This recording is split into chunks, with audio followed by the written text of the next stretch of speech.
Welcome back to my curry world with love. ഇന്ന് നമുക്ക് എല്ലാവർക്കും ഇഷ്ടപ്പെടുന്ന ഒരുപോലെ ഇഷ്ടപ്പെടുന്ന നല്ല ടേസ്റ്റി ആയിട്ടുള്ള ഒരു ചിക്കൻ കറി റെസിപ്പി ഉണ്ടാക്കിയാലോ. മലബാറുകാരുടെ സ്വന്തം റെസിപ്പി എന്ന് വേണമെങ്കിൽ പറയാം കേട്ടോ. മലബാർ സ്റ്റൈൽ ചിക്കൻ കറി, അതിൻ്റെ ഒരു ടേസ്റ്റ് പറഞ്ഞു കഴിഞ്ഞാൽ ഒരു സ്പെഷ്യൽ ടേസ്റ്റ് തന്നെയാണ്. നമുക്ക് എപ്പോൾ കിട്ടിയാലും നമുക്കത് കഴിക്കാൻ തോന്നും, എത്ര കഴിച്ചാലും മതിയാവില്ല. അത് ഇന്നതെന്നില്ല, അപ്പത്തിൻ്റെ കൂടെ ആയാലും ശരി, നെയ്ച്ചോറിൻ്റെ കൂടെ ആയാലും ശരി, പൊറോട്ടയുടെ കൂടെ ആയാലും അത്രയും ടേസ്റ്റും അതിൻ്റെ ഗ്രേവി അത്രയും റിച്ചും ടേസ്റ്റും ആയിട്ടുള്ളൊരു ഗ്രേവിയാണ് കേട്ടോ. എല്ലാവർക്കും ഇഷ്ടപ്പെടുന്ന ഒരു റെസിപ്പിയാണിത്.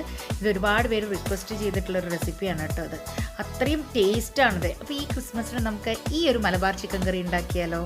വളരെ എളുപ്പമാണ്, ഒരുപാട് ചേരുവകളൊന്നുമില്ല, നമുക്ക് എളുപ്പത്തിൽ തയ്യാറാക്കി എടുക്കാം കേട്ടോ. ഇപ്പോൾ എന്തൊക്കെയാണ് വേണ്ടതെന്ന് നമുക്ക് നോക്കാം. ആദ്യം തന്നെ അതിന് വേണ്ടിയിട്ടുള്ള മസാലക്കൂട്ട് തയ്യാറാക്കണം.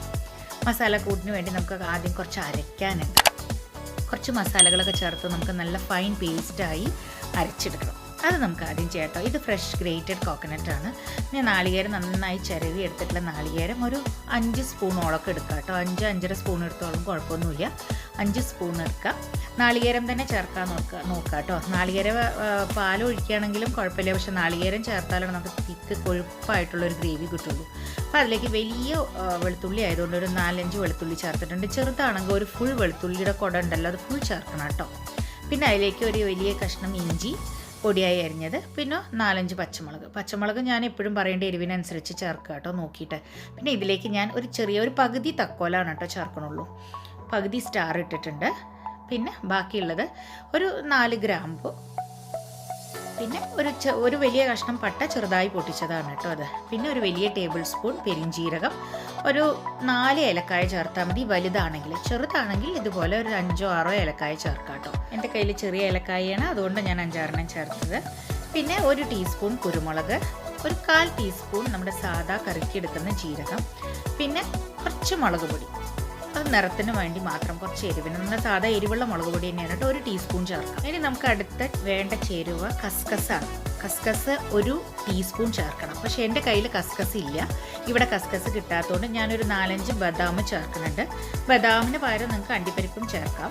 കസ്കസ് ഉള്ളവർ കസ്കസ് തന്നെ ചേർത്ത് ഉണ്ടാക്കണം കേട്ടോ. ശരിക്കുള്ള ടേസ്റ്റ് അറിയണമെന്നുണ്ടെങ്കിൽ അത് ചേർത്ത് തന്നെ അരച്ചെടുക്കണം. ഇനി നമുക്ക് ആദ്യം ഇതുപോലെ ഒന്ന് തരിതരിയായി അരച്ചെടുത്തതിന് ശേഷം ഇനി അതിലേക്ക് 2 ടേബിൾ സ്പൂൺ മുഴുവൻ മല്ലി തന്നെ ചേർക്കാൻ ശ്രമിക്കുക. ഇനി മല്ലി ഇല്ല എന്നുണ്ടെങ്കിൽ മല്ലിപ്പൊടി ആണെങ്കിലും മല്ലിപ്പൊടി നിങ്ങൾക്ക് 2 ടേബിൾ സ്പൂൺ ചേർക്കാം. മല്ലി എണ്ണ ആണെങ്കിൽ അത്രയും നല്ലത്. ഇത് ആവശ്യത്തിനുള്ള കുറച്ച് വെള്ളം ചേർത്ത് കണ്ട് ഒരുപാട് ലൂസാക്കിയിട്ടില്ല. ആവശ്യത്തിനുള്ള വെള്ളം നോക്കി ഒഴിച്ചാൽ മതി. ഏകദേശം ഞാനൊരു 3 ടേബിൾ സ്പൂൺ 4 ടേബിൾ സ്പൂണോളം വെള്ളം ചേർത്തിട്ടുണ്ട് കേട്ടോ. എന്നിട്ട് ഇതുപോലെ നല്ല പേസ്റ്റായിട്ട് അരച്ചെടുക്കണം. ഇനി അടുത്തത് ഞാനൊരു സ്റ്റീൽ കടായി സ്റ്റൗവിൽ വെച്ചിട്ടുണ്ട്. സ്റ്റൗ ഓൺ ചെയ്ത് അതിലേക്ക് വെളിച്ചെണ്ണ ചേർത്തിട്ടുണ്ട്. ഒരു 4 ടേബിൾ സ്പൂണോളം വെളിച്ചെണ്ണ ചേർത്തിട്ടുണ്ട് കേട്ടോ. നല്ലൊരു ടേസ്റ്റാണ് ഈ ഒരു കറിക്ക്. വെളിച്ചെണ്ണ ചേർത്ത് തന്നെ ഉണ്ടാക്കണം, വേറെ ഒരു എണ്ണയും അതിലേക്ക് ചേർക്കരുത് കേട്ടോ. കറക്റ്റായിട്ട് അതിൻ്റെ ഒരു ടേസ്റ്റ് കിട്ടില്ല. മലബാർ ചിക്കൻ കറി എന്ന് പറഞ്ഞാൽ നല്ല വിരൽ കടിക്കുന്ന ടേസ്റ്റാണ്. ആ ഒരു ടേസ്റ്റ് കിട്ടണ്ടേ നമുക്ക്. അപ്പോൾ അതിലേക്ക് കുറച്ച് കറിവേപ്പില ചേർത്തു. നാടൻ കറികളിൽ ഒഴിച്ചുകൂടാൻ പറ്റാത്തതല്ലേ നമ്മുടെ കറിവേപ്പില, അത് ഞാൻ ചേർത്തിട്ടുണ്ട്. ഇതിലേക്ക് നമുക്ക് ആദ്യം നമ്മൾ അരച്ച് വെച്ചിരിക്കുന്ന പേസ്റ്റ് ആദ്യം ചേർക്കുക. അതാണ് കേട്ടോ ആദ്യം ചേർക്കേണ്ടത്. അതിനുശേഷം നമുക്ക് 1 ടീസ്പൂൺ മഞ്ഞൾപ്പൊടി ചേർത്ത് കൊടുക്കാം. എന്നിട്ട് നമുക്ക് സ്റ്റൗ മീഡിയം ഫ്ലെയിമിൽ വെച്ച് നമുക്ക് ഇത് എല്ലാം കൂടി ഒന്ന് മിക്സ് ചെയ്ത് ഒന്ന് ചൂടാവട്ടെ. നമുക്കിത് നമ്മുടെ അരച്ച പേസ്റ്റൊക്കെ ഒന്ന് മൂത്ത് വരുമ്പോൾ നമുക്ക് ഒന്ന് താത്തി കൊടുക്കണം കേട്ടോ സ്റ്റൗ. പിന്നെ ലോ ഫ്ലെയിമിൽ വെച്ചിട്ട് വേണം നല്ലോണം ഇതൊന്ന് നന്നായി മൂത്ത് കിട്ടണം. നമുക്ക് നന്നായി വരട്ടിയെടുക്കുക എന്ന് പറയില്ലേ നമ്മൾ, അതുപോലെ ഇത് പച്ചയല്ലേ, നമ്മൾ നാളികേരം എല്ലാം അരച്ചേർത്തിരിക്കുന്നത് പച്ചയാണ്. അപ്പോൾ അതിൻ്റെ പച്ചമണം എല്ലാം മാറി നല്ല ഫ്രൈ ആയിട്ട് എണ്ണ തെളിഞ്ഞ് കിട്ടണം നമുക്ക്.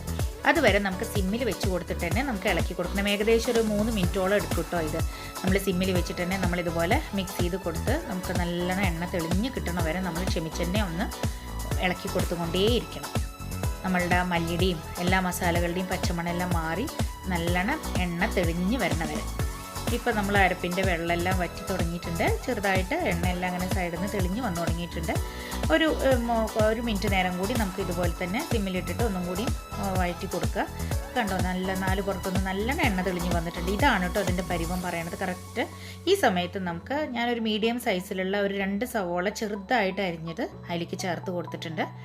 ഇനി നമുക്കൊന്ന് നന്നായി ഇതുപോലെ ഇതിൽ ഇട്ടിട്ട് തന്നെ മിക്സ് ചെയ്ത് കൊടുക്കുക. സവാള നന്നായിട്ടൊന്ന് ജസ്റ്റ് അതിൻ്റെ പച്ചമണെല്ലാം ഈ ചൂടിൽ തന്നെ കിടന്ന് മാറിയിട്ട് ഒന്ന് ജസ്റ്റ് മയങ്ങി വരും.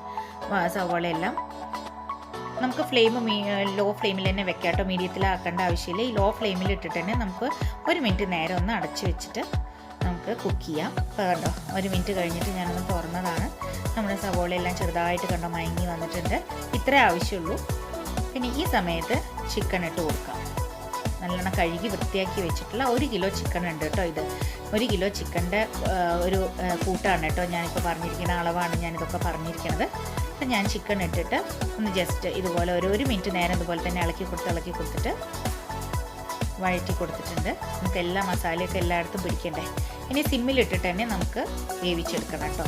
അപ്പം ഞാൻ സിമ്മിലിട്ടിട്ട് ഒരു 2 മിനിറ്റ് കഴിഞ്ഞിട്ട് തുറന്ന് നോക്കിയതാണ്. 2 മിനിറ്റിൻ്റെ ഇടയിൽ ഞാൻ ഇടയ്ക്ക് തുറന്നിട്ടൊന്ന് ഇളക്കി കൊടുത്തിട്ടുണ്ടായിരുന്നു കേട്ടോ, ഇല്ലെങ്കിൽ അടിക്ക് പിടിക്കും. അപ്പോൾ ഇതുപോലെ നിങ്ങളും ഇടയ്ക്ക് തുറന്ന് കൊടുത്തിട്ട് ഇടയ്ക്ക് തുറന്ന് നോക്കി ഇടയ്ക്കിടയ്ക്ക് ഇളക്കി കൊടുത്തിട്ട് വേണം കേട്ടോ. 2 മിനിറ്റ് കഴിഞ്ഞ് കഴിഞ്ഞാൽ കണ്ടോ ചിക്കൻ തന്നെ വെള്ളമെല്ലാം ഇറങ്ങി വന്ന് നല്ല തിക്ക് ഗ്രേവി ആയിട്ടുണ്ട്. നമുക്ക് ഈ വെള്ളം മാത്രം പോരാ, നമുക്ക് കുറച്ചും കൂടി വെള്ളം ഒഴിക്കണം. നല്ല തിക്ക് ഗ്രേവി, സെമി ഗ്രേവിയിലാണ് ഇത് ഉണ്ടാവുക കറി. അപ്പോൾ അതിലേക്ക് ഞാൻ ആവശ്യത്തിനുള്ള ഉപ്പ് ചേർത്തു. ഈ കറിക്കുള്ള ചിക്കൻ എപ്പോഴും ചെറിയ കഷ്ണങ്ങളാക്കി കട്ട് ചെയ്ത് വാങ്ങായിരിക്കും കേട്ടോ നല്ലത്. ചെറിയ കഷ്ണങ്ങളാണ് ഈ കറിക്ക് വളരെ ടേസ്റ്റ്. അപ്പോൾ അതിലേക്ക് ഞാൻ ചൂടുവെള്ളമാണ് കേട്ടോ ചേർത്തിരിക്കുന്നത്, പച്ചവെള്ളം ചേർക്കരുത്. 1 ഗ്ലാസ് ഞാൻ ചെറിയ ചൂടുവെള്ളം ചേർത്തിട്ടുണ്ട്. ഞാൻ പറഞ്ഞല്ലോ ഇത് സെമി ഗ്രേവിയിലാണ് ഉണ്ടാവുക. അപ്പോൾ നമുക്ക് വേണ്ട ഗ്രേവി ആയി കിട്ടണ്ടേ. അപ്പോൾ കുറച്ചും കൂടി വെള്ളം ചേർത്ത് നമുക്കിനി സ്റ്റവ് ഒന്ന് മീഡിയം ഫ്ലെയിമിലേക്ക് ആക്കി വെച്ചിട്ട് ഒരു 2 മിനിറ്റ് നേരം കൂടി നമുക്കൊന്ന് അടച്ചു വെച്ച് വേവിക്കാം. 2-3 മിനിറ്റ് വരെ വേവിക്കാവുന്ന. 3 മിനിറ്റിൻ്റെ ഇടയിൽ ഇടയ്ക്ക് തുറന്നൊന്ന് ഇളക്കി കൊടുക്കണം കേട്ടോ, അല്ലെങ്കിൽ അടിക്ക് പിടിക്കും. അപ്പോൾ കണ്ടോ നമ്മുടെ ചിക്കൻ നന്നായി തിളച്ച് വന്നിട്ടുണ്ട്. നല്ലോണം എന്താ പറയുക, ചാറൊക്കെ നന്നായിട്ട് ഉപ്പും മുളകും ആ മസാലകളൊക്കെ നന്നായിട്ട് അതിലേക്ക് ചേർന്ന് വന്നിട്ടുണ്ട്. നല്ലൊരു മണവും വരുന്നുണ്ട് ഈ സമയത്ത്. അപ്പോൾ നമ്മുടെ ചിക്കനൊക്കെ കണ്ടോ ഒരുവിധം വെന്ത് കഴിഞ്ഞു. കണ്ടോ നല്ലോണം എല്ലിന്നൊക്കെ വിട്ട് വരുന്ന ഒരു സമയമായിട്ടുണ്ട്. അപ്പോൾ ഏകദേശം നമ്മുടെ ചിക്കനൊക്കെ വെന്തുണ്ട് എന്നാണ് അതിനർത്ഥം, എല്ലിന്ന് വിട്ട് വരുന്നു എന്ന് പറയുമ്പോൾ. ഇനി ഒരു മിനിറ്റ് നേരം കൂടി നമുക്ക് തുറന്ന് വെച്ചിട്ട് തന്നെ ഇത് വേവിച്ചെടുക്കണം. അപ്പോൾ അതിന് മുന്നേ നമുക്ക് ചെറിയ 1-2 സാധനങ്ങളും കൂടി നമുക്ക് അതിലേക്ക് ചേർക്കാനുണ്ട്. കുറച്ച് കറിവേപ്പില ചേർത്ത്, നമുക്ക് ഒഴിച്ചുകൂടാൻ പറ്റാത്തല്ലേ, നല്ലൊരു മണം തരുന്നതല്ലേ. നമ്മൾ ഇതുവരെ പുളിപ്പിനൊന്നും ചേർത്തിട്ടില്ല. അപ്പോൾ ഈ സമയത്ത് ഞാൻ ഒരു വലിയ തക്കാളി ചെറുതായിട്ട് ഇതുപോലെ പീസാക്കി ഇതുപോലെ കട്ട് ചെയ്തിട്ട് ഞാൻ അതിലേക്ക് ചേർത്തു. ഇനി നമുക്ക് 1 മിനിറ്റ് നേരം കൂടി ഒന്ന് അടച്ച് വെച്ചിട്ട് നമുക്ക് വേവിച്ചെടുക്കാം. കണ്ടോ നമ്മുടെ ചിക്കനൊക്കെ ഏകദേശം റെഡി ആയിട്ടുണ്ട്. ഇവിടെ ഇട്ട് നമ്മുടെ തക്കാളികളൊക്കെ നന്നായി വെന്തിട്ടുണ്ട്. ഒരുപാട് തക്കാളി ഉടഞ്ഞു പോകേണ്ട ആവശ്യമില്ല. നമുക്കിങ്ങനെ ഇടയ്ക്ക് ചെറിയ തക്കാളി കഷ്ണം നമുക്കതിൽ കിട്ടണം. അതാണ് അതിൻ്റെ ശരിക്കും ടേസ്റ്റ്. ആ ചിക്കൻ ഗ്രേവിയിൽ തക്കാളിയും കൂടി വരുമ്പോൾ നല്ലൊരു ടേസ്റ്റാണ് കേട്ടോ. എൻ്റെ ചിക്കൻ ആയിട്ടുണ്ട് ഇവിടെ. ഇനി നമുക്ക് 1 മിനിറ്റ് നേരം ഫ്ലെയിം കൂട്ടി ഹൈ ഫ്ലെയിമിൽ വെച്ചിട്ട് നമുക്കൊന്നും കൂടി വറ്റിച്ചെടുക്കണം കേട്ടോ. അപ്പോഴാണ് നമ്മുടെ കറക്റ്റായിട്ടുള്ള ആ ഒരു തിക്നെസ് നമുക്ക് കിട്ടുള്ളൂ. അപ്പോൾ ഈ സമയത്ത് ഞാൻ കുറച്ചും കൂടി കറിവേപ്പില ഒന്ന് തിരുമ്പിയിടുകയാണ്. ഇനി നമുക്ക് 1 ടീസ്പൂൺ വെളിച്ചെണ്ണ ചേർത്ത് ഒന്ന് ഫ്ലെയിം ഓഫ് ചെയ്യാം കേട്ടോ. അപ്പം നമ്മുടെ മലബാർ ചിക്കൻ കറി ഇവിടെ റെഡി ആയിട്ടുണ്ട്. നമുക്ക് ഫ്ലെയിം ഓഫ് ചെയ്തിട്ട് 10 മിനിറ്റ് കഴിഞ്ഞതിന് ശേഷം മാത്രം തുറന്നിട്ട് സെർവ് ചെയ്താൽ മതി. അപ്പോൾ നമ്മുടെ ടേസ്റ്റി ആയിട്ടുള്ള മലബാർ ചിക്കൻ കറി ഇവിടെ റെഡി ആയിരിക്കുകയാണ്. എല്ലാവരും ട്രൈ ചെയ്ത് നോക്കണം. അപ്പോൾ ഇപ്പോഴത്തെ ക്രിസ്മസിന് എന്തായാലും ഇതാവട്ടെ ഒരു സ്പെഷ്യൽ കറി, എല്ലാവർക്കും ഇഷ്ടപ്പെടുന്ന ഒരു റെസിപ്പിയാണ്. നല്ല ടേസ്റ്റാണ്. അത് കഴിച്ചവരൊക്കെ എൻ്റെ അടുത്ത് വീണ്ടും വന്ന് ചോദിക്കാറുണ്ട്. ഇതിൻ്റെ റെസിപ്പികളാണെങ്കിലും ശരിയും കഴിക്കാൻ അതാണ് ഉണ്ടാക്കാനും എല്ലാവർക്കും പ്രിഫറൻസാണ്. കാരണം നാടൻ കറികളിൽ നല്ല ടേസ്റ്റുള്ള ഒരു കറി തന്നെയാണിത്. വറുത്തരച്ച ചിക്കൻ കറി പോലെ തന്നെ നല്ലൊരു ടേസ്റ്റാണ്. ഇതിന് സ്പെഷ്യൽ ടേസ്റ്റ് എന്ന് വേണമെങ്കിൽ പറയാം. എല്ലാവരും ഉണ്ടാക്കി നോക്കണം, എന്നാലാണ് കേട്ടോ ഇതിൻ്റെ കറക്റ്റ് ടേസ്റ്റ് അറിയുള്ളൂ. എല്ലാവർക്കും ഇഷ്ടപ്പെട്ട് കാണുമെന്ന് വിചാരിക്കുന്നു. അപ്പോൾ എന്നും പറയുന്ന പോലെ സബ്സ്ക്രൈബ് ചെയ്യാത്തവർ ഈ ചാനൽ കാണുന്നുണ്ടെന്നുണ്ടെങ്കിൽ ഒന്ന് സബ്സ്ക്രൈബ് ചെയ്തേക്കണേ. അതിൻ്റെ തൊട്ടടുത്തുള്ളൊരു ബെൽ ബട്ടണും കൂടി അമർത്തി അതിനുള്ള ഓൾ എന്നുള്ള ഓപ്ഷൻ അമർത്തുകയാണെങ്കിൽ ഞാനിടുന്ന ലേറ്റസ്റ്റ് വീഡിയോകളൊക്കെ അപ്ഡേറ്റുകൾ നിങ്ങൾക്ക് അപ്പം തന്നെ കിട്ടുന്നതായിരിക്കും. ഇതുവരെ സപ്പോർട്ട് ചെയ്ത എല്ലാവർക്കും ഒരുപാട് താങ്ക്സ്. ഇനിയും സപ്പോർട്ട് ചെയ്യണം. നിങ്ങൾക്ക് ഇഷ്ടപ്പെട്ടാൽ എന്തായാലും ലൈക്ക് ചെയ്യാനും ഷെയർ ചെയ്യാനും മറക്കരുത് കേട്ടോ. പിന്നെ ഇത് എന്തായാലും ട്രൈ ചെയ്ത് നോക്കിയിട്ട് ഇതിനുള്ള ഫീഡ്ബാക്സുകളൊക്കെ കമൻറ്റ് ബോക്സിൽ അറിയിക്കേണ്ടത്. എല്ലാവർക്കും ഇഷ്ടപ്പെടുന്നുള്ളത് ഉറപ്പാണ്. അപ്പത്തിൻ്റെ കൂടെ ആണെങ്കിലും ശരി, നമുക്ക് ഏതിൻ്റെ കൂടെയും കഴിക്കാൻ പറ്റുന്ന ഒരു അടിപൊളി റെസിപ്പിയാണ്. ഇവൻ നല്ല മട്ട ചോറിൻ്റെ കൂടെ കഴിക്കാനും നല്ല ടേസ്റ്റുള്ള ഒരു റെസിപ്പിയാണ് കേട്ടോ. അപ്പോൾ എല്ലാവരും ട്രൈ ചെയ്ത് നോക്കണം. വീണ്ടും എളുപ്പത്തിലും നല്ല ടേസ്റ്റി ആയിട്ടുള്ള റെസിപ്പിയായിട്ട് വീണ്ടും വരുന്നതായിരിക്കും. Till then bye bye.